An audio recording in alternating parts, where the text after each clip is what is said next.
Good morning. देखिए class 12th में मैं जो है फ्लावर के बारे में बता दिया था। ये सेकंड चैप्टर चल रहा है। पहला चैप्टर जो है टोटल मैंने कंप्लीट कर दिया है और मैंने कहा भी था कि पहले चैप्टर के 10 वीडियोस हैं वो आप देखेंगे, बार बार देखेंगे। मैंने कहा था मल्टीपल टाइम्स आपको देखना है और क्या करना है, ये जो है आपका एनसीईआरटी आपको फॉलो करनी है। एनसीईआरटी आप बार बार पढ़िए, 2 बार 4 बार 10 बार। अगर नीट में सिलेक्शन लेना है इन द फ्यूचर, अगर लाइफ में कुछ करना है तो एनसीईआरटी मस्ट है।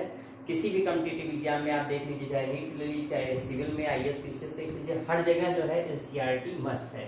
तो अब ये सब जानने से पहले, क्योंकि ये सब पढ़ने से पहले कुछ आपको बेसिक, ये सेकेंड चैप्टर क्या है, sexual reproduction in flowering plant. ठीक है, बायो में क्लास 12 में सेकेंड चैप्टर चल रहा है, sexual reproduction in flowering plant. First chapter के 10 वीडियोस है, उसको आप रेगुलर देखिए, बार बार देखिए, 2 बार 4 बार 10 बार मैक्सिमम टाइम। और एनसीईआरटी आप फॉलो करिए। एनसीईआरटी आप लाइन बाय लाइन पढ़िए, अंडरलाइन करिए, मैक्सिमम आप जितना कर सकते हैं उतना आप करिए। अब देखिए इसमें आपको क्या क्या पढ़ना है। पहली बात तो टॉपिक देख लीजिए। तो फ्लावर के बारे में मैंने पढ़ा दिया है, part of flower part first में इसका वीडियो आप देख लेंगे, मैंने बना दिया है। ठीक है, अब आप पढ़ने जा रहे हैं pre fertilisation structure and event second. उसके बाद आप पढ़ेंगे डबल फर्टिलाइजेशन।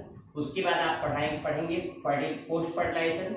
उसके बाद एपोमिक्सिस और पॉलीएम्ब्रियन। ये इतनी चीजें हैं, लेकिन ये जितनी चीजें हैं जो है मैं एकदम समझिए कि बहुत कायदे से बता रहा हूँ, एक एक टॉपिक कवर कर रहा हूँ, कोई चीज छूटने नहीं पा रही है। एनसीईआरटी स्ट्रिक्टली फॉलो कर रहा हूँ। तो इसलिए आप लोगों से रिक्वेस्ट है कि पहली बात तो चैनल सब्सक्राइब कर लीजिए, लाइक और शेयर करिए जो जैसा आपको समझ में आ रहा है। और बाकी अपने नियर बाय जो परिचित में हैं फ्रेंड्स, उनको भी लिंक शेयर करिए जिससे कि वो भी उसको देखें और उनको भी उसका बेनिफिट मिल सके। और ये जो चैप्टर है, बहुत फर्स्ट चैप्टर मैंने बहुत शिद्दत से वीडियो बनाया था, काफी मेहनत कर रहा हूँ इस पे मैं। तो मैं ये चाहता हूँ कि उसका कुछ न कुछ बेनिफिट आपको मिल सके। ठीक है, तो अब देखिए यहाँ पे प्री फर्टिलाइजेशन में क्या क्या है। प्री मतलब पहले, प्री का मतलब पहले, बिफोर फर्टिलाइजेशन यानी फर्टिलाइजेशन से पहले क्या हो रहा है। फर्टिलाइजेशन का मतलब डबल फर्टिलाइजेशन होता है। एंजियोस्पर्मिक प्लांट है, जाहिर सी बात है डबल फर्टिलाइजेशन होता है, आपको पढ़ाया गया है, पढ़ाया जाएगा, वैसे भी 10th क्लास में आपने पढ़ा भी है। तो यहाँ प्री फर्टिलाइजेशन, प्री मतलब होता है पहले, फर्टिलाइजेशन के पहले वाला इवेंट है ये। ठीक है, तो इसमें 2 चीजें हैं, एक स्ट्रक्चर है और दूसरा है इवेंट्स। तो स्ट्रक्चर में आप पढ़ते हैं माइक्रोस्पोरेंजियम। ठीक है, ये मेल पार्ट होता है, ठीक है। और माइक्रोस्पोरेंजियम, ठीक है, माइक्रोस्पोरेंजियम कहते किसे, अभी आगे इसमें डिस्कस करेंगे। ठीक है, और माइक्रोस्पोरोजेनेसिस का मतलब फॉर्मेशन ऑफ माइक्रोस्पोर को हम क्या कहते हैं, माइक्रोस्पोरोजेनेसिस। अब माइक्रोस्पोर क्या होता है, pollen grain is also known as microspore. Pollen grain को ही हम क्या कहते हैं, माइक्रोस्पोर कहते हैं। अब ये पॉलन ग्रेन बनता कहाँ पे है, एंथर के अंदर। ये देखिए एंथर है, स्ट्रक्चर दिखाया गया है, इसके अंदर जो है माइक्रोस्पोर का फॉर्मेशन होता है। यहाँ देखिए माइक्रोस्पोर लिखा गया है, इसी को it is also known as pollen grain. Ploidy इसकी क्या होती है, एन होती है। प्लॉइडी हाफ होती है क्योंकि डिप्लॉयड, जब ये आपको बताएंगे कि जब आपको माइक्रोस्पोरोजेनेसिस बताएंगे तो वहां पे आपको बताएंगे कि प्लॉइडी हाफ कैसे होती है, क्योंकि वहां पे डिवीजन कौन सा होता है, मियोसिस डिवीजन होता है। जब मियोसिस डिवीजन होता है तो वहां पे प्लॉइडी क्या हो जाती है, हाफ हो जाती है। आपको बताया भी गया होगा, आपने पढ़ा भी होगा 11th क्लास में कि 2 डिवीजन होता है, एक होता है माइटोसिस, एक होता है मियोसिस। मियोसिस में प्लॉइडी हाफ हो जाती है, जबकि माइटोसिस में प्लॉइडी सेम रहती है। तो यहाँ पे पहली बात तो हो गया माइक्रोस्पोरेंजियम यानी उसका पूरा स्ट्रक्चर, और माइक्रोस्पोरोजेनेसिस का मतलब फॉर्मेशन ऑफ माइक्रोस्पोर या पॉलन ग्रेन। माइक्रोस्पोर या पॉलन ग्रेन का फॉर्मेशन होगा। अब ये पॉलन ग्रेन मूव करके कहां जाएगा, फीमेल पार्ट पे जाएगा। तो क्या कहते हैं उस इवेंट को, क्या कहते हैं, पॉलिनेशन कहते हैं, यानी transfer of pollen grain from anther to stigma.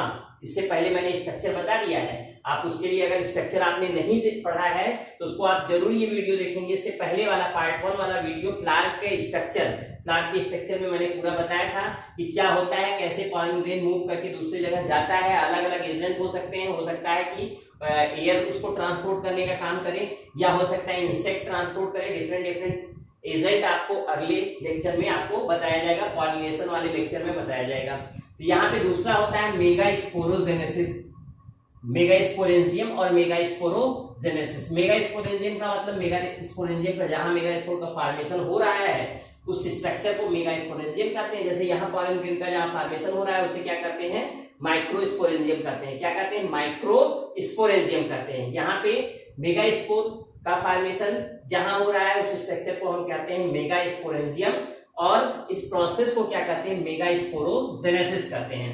आप देखिए पॉलिनेशन क्या होता है, पॉलन ग्रेन का ट्रांसफर अगर एंथर से स्टिग्मा तक होता है उसी को हम कहते हैं पॉलिनेशन कहते हैं। ठीक है, ये इतनी चीजें आपको किसमें पढ़ना है, प्री फर्टिलाइजेशन स्ट्रक्चर, यानी कि ये आपका सेकंड टॉपिक चल रहा है। पहला ये टॉपिक ये फर्स्ट लेक्चर में I have completed this topic in first lecture. अब मैं पढ़ाने जा रहा हूं कौन सा, प्री फर्टिलाइजेशन में क्या पढ़ रहे हैं आप, जो है पहली बात तो स्ट्रक्चर और क्या क्या चीजें इसमें हो रही हैं। अब देखिए यहाँ पे सबसे पहले आप, इससे पहले मैंने बताया था फ्लावर के स्ट्रक्चर में कि एंथर होता है, एंथर और जहां से जुड़ा होता है इसको क्या कहते हैं, कनेक्टिव कहते हैं, और नीचे क्या होता है, फिलामेंट होता है। स्ट्रक्चर अगर आप देखे होंगे, इससे पहले मैंने स्ट्रक्चर इस टाइप से दिखाया गया है, ये वाला आपने देखा होगा स्ट्रक्चर, फ्लावर का स्ट्रक्चर, ठीक है। तो यहाँ पे ऐसे आपने देखा होगा इस टाइप से लगा हुआ, ठीक है, क्लियर है, ठीक है। अब ये जो स्ट्रक्चर है इसको मैं यहाँ पे दिखाया हूं, जो है ठीक है, यानी इसी के अंदर जो है क्या हो रहा है, ये पूरा स्ट्रक्चर है, यानी इसका सेक्शन कटिंग अगर हम कर रहे हैं तो ये पूरा स्ट्रक्चर आपको दिखाया जाएगा। ये टीएस एंथर का टीएस ये दिखाया गया है इसमें। तो ये जब सेक्शन कटिंग करते हैं तो यहाँ पे तो क्या क्या एंथर से क्या लगा हुआ है, एंथर से कनेक्टिव यहाँ है जिस जोड़ने का काम करता है, और यहाँ पे फिलामेंट होता है, ये थ्रेड लाइक स्ट्रक्चर होता है, लंबा सा ये स्ट्रक्चर होता है, that will be known as filament. तो ये हो गया इसका स्ट्रक्चर। अब थोड़ा सा हम बात करते हैं, अब यहाँ पे आप देखिए, यहाँ पे दो तरह की कंडीशन हो सकती है। हो सकता है कि मोनोथीकस हो, जैसे ये इस टाइप से अगर है इसको मोनोथीकस कहेंगे, एक थीका है, यानी एक चेम्बर तो ये है, एक इसके बैक साइड में है जो कि आपको दिखाई नहीं दे रहा है, और जो ये दिखाई दे रहा है इसको हम बाईथीकस कहते हैं। बाईथीकस यानी दो ये आपको दिखाई दे रहे हैं, दो इसके पीछे हैं, यानी ये ऐसे ऐसे करके इसके पीछे की तरफ दो हैं, तो दो सामने है दो पीछे। इसी तरह इसके पीछे एक और होगा, यानी एक ही साइड में सामने दिख रहा है, इसके बैक साइड में, जैसे ये सपोज दैट ये अगर है, ये है तो एक सामने से दिख रहा है, एक बैक साइड में, यानी दो चेंबर, इसमें दो चेंबर होंगे, टू चेंबर होंगे, टू माइक्रोस्पोरेंजियम होंगे, टू माइक्रोस्पोरेंजियम होंगे, और यहाँ पे 4 माइक्रोस्पोरेंजियम होंगे। तो ये जो बना हुआ है ये कितने माइक्रोस्पोरेंजियम है, 4 माइक्रोस्पोरेंजियम है। एक ये हो गया, एक ये हो गया, एक ये हो गया और एक ये हो गया, और चारों के स्ट्रक्चर ऑलमोस्ट सेम होते हैं, ठीक है, यानी इसमें चारों लेयर होती है। तो ये इसके बारे में आगे मैं डिस्कस करूंगा। तो ये जो है आपका पहली बात, तो अगर इसको हम कहेंगे मोनोथीकस,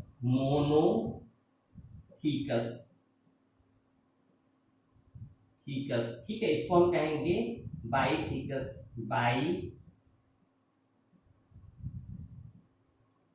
बाईथीकस, मोनोथीकस और बाईथीकस कहेंगे। यानी अगर 2 माइक्रोस्पोरेंजियम है, ये देखिए माइक्रोस्पोरेंजियम अगर 2 है तो उसको हम कहेंगे मोनोथीकस, अगर 4 है तो उसको हम कहते हैं बाईथीकस, ठीक है, क्लियर है। तो ये आपका स्ट्रक्चर थोड़ा सा मैंने हल्का सा इसके बारे में बता दिया। जनरली जो क्या होता है, जनरली जो आप पढ़ते हैं वो कैसा होता है, बाईथीकस ही होता है, यानी कितने चेंबर होते हैं, 4 चेंबर ही होते हैं। अब आप बात करेंगे एक एक इसके सेक्शन कटिंग मैंने दिखाया था अभी, एंथर का यहाँ पे मैंने स्ट्रक्चर बताया था, ये एंथर था, ठीक है, और इसका सेक्शन कटिंग ये दिखाया गया है। इसके अंदर क्या क्या स्ट्रक्चर है, सबसे बाहर की तरफ पाया जाता है एपिडर्मिस, उसके अंदर यानी ये सिंगल लेयर होगा, ये भी सिंगल लेयर होता है, इसमें कई लेयर हो सकते हैं, more than one multi layer हो सकते हैं, और उसके बाद ये होता है टैपेटम, ठीक है, यानी सबसे बाहर एपिडर्मिस, उसके अंदर एंडोडर्मिस, उसके अंदर मिडिल लेयर, और सबसे अंदर में टैपेटम। टैपेटम का फंक्शन बहुत इंपॉर्टेंट है। It provide nutrition to developing pollen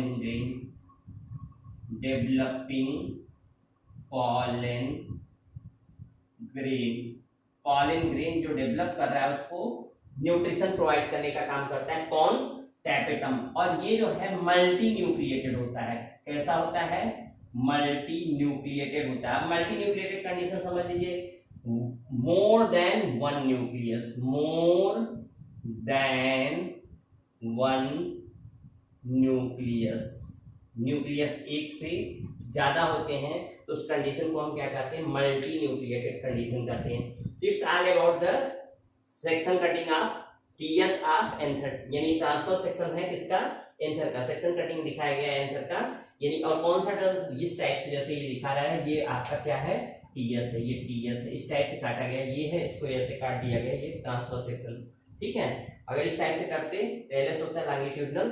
ठीक है, तो अलग अलग सेक्शन होता है, तो ये टीएस मतलब ट्रांसफर सेक्शन है, यानी ये है, इसको आपने इस टाइप से काटा है, इस टाइप से ऐसे काटा तो इस टाइप से अंदर स्ट्रक्चर दिखाई दे रहा है इसमें। ठीक है, तो यहाँ पे एपिडर्मिस, एंडोथेलियम, मिडिल लेयर और टैपेटम। टैपेटम का जो फंक्शन है ये इंपॉर्टेंट है एग्जामिनेशन पॉइंट ऑफ व्यू से, यूट्यूब पे पूछा जाता है टैपेटम का फंक्शन। तो ये जो है क्या होता है? ये न्यूट्रिशन प्रोवाइड करने का काम करता है, मल्टी न्यूक्लिएट होता है, ये भी इंपॉर्टेंट है। अब सबसे अंदर की तरफ क्या होता है? माइक्रोस्पोर का फॉर्मेशन होता है। इसी माइक्रोस्पोर को ही हम क्या कहते हैं? पॉलन ग्रेन कहते हैं। ये नेक्स्ट टॉपिक पे आपको पढ़ाया जाएगा, माइक्रोस्पोरोजेनेसिस, वहां पे आप इसको डिस्कस करेंगे, इसके बारे में आप समझेंगे और कायदे से। ठीक है, तो ये देखिए, ये जितनी चीजें हैं आप एकदम पढ़ते चलिए, कहीं कोई प्रॉब्लम नहीं, बहुत इजी है। मतलब कहीं बायो में तो कहीं कुछ है ही नहीं, बायो मतलब समझिए एकदम हलवा है, बस खाली कॉन्सेप्ट आपके एकदम क्लियर होने चाहिए, कहीं कोई प्रॉब्लम नहीं होनी चाहिए। ठीक है, यानी वीडियोस आप जो देख रहे हैं इसको बार बार देखिए, कई बार देखिए, एनसीईआरटी कंसल्ट करिए। जो चीजें मान लीजिए कहीं कोई आपको कोई चीज नहीं समझ में आ रही है, आप मेरे पर्सनल नंबर पे व्हाट्सएप नंबर दिया गया है, उस पर आप मैसेज कर सकते हैं, तो वो मैं डिस्कस कर दूंगा।